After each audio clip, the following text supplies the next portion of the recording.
that were never released. So this is the early version with the four-sided missile. The problem was that a Mattel toy, a Battlestar Galactica ship, and one of the small missiles choked a kid, and so they instituted the choke tube size for all toys.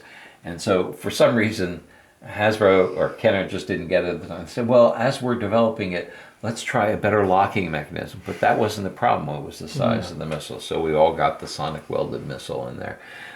This was a lunch pail that I had seen in an ad slick and that I tracked down for 10 years because it was never sold. And I had been told there were salesman samples. And when I got it, I realized why they never sold it, because when I opened it for the first time, the very thin vinyl hinge in the back just cracked. So these are the 14 unproduced droids and Ewoks figures, including Vlix, that never made it to market.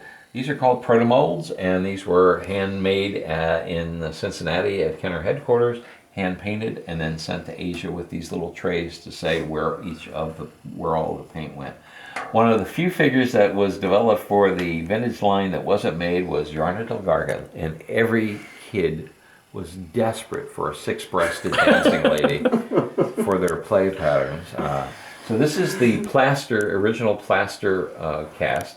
This is made by a fan, what it would have looked like if they had gone through with it. And that's the one in the middle that they actually sold 6 years ago, which you can probably still find on the shelves because nobody wanted it. Han and Carbonite is from the first Slave 1. So the Carbonite block is cast. Han is dental alginate and hand carved.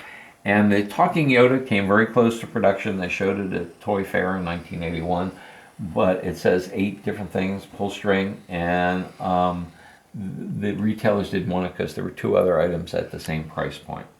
The famous empty box, because there were no action figures available at the end of '77, but you would be among the first to get the first 4 figures, which started shipping out in late February. And the very first packs had the double telescoping Luke action figure.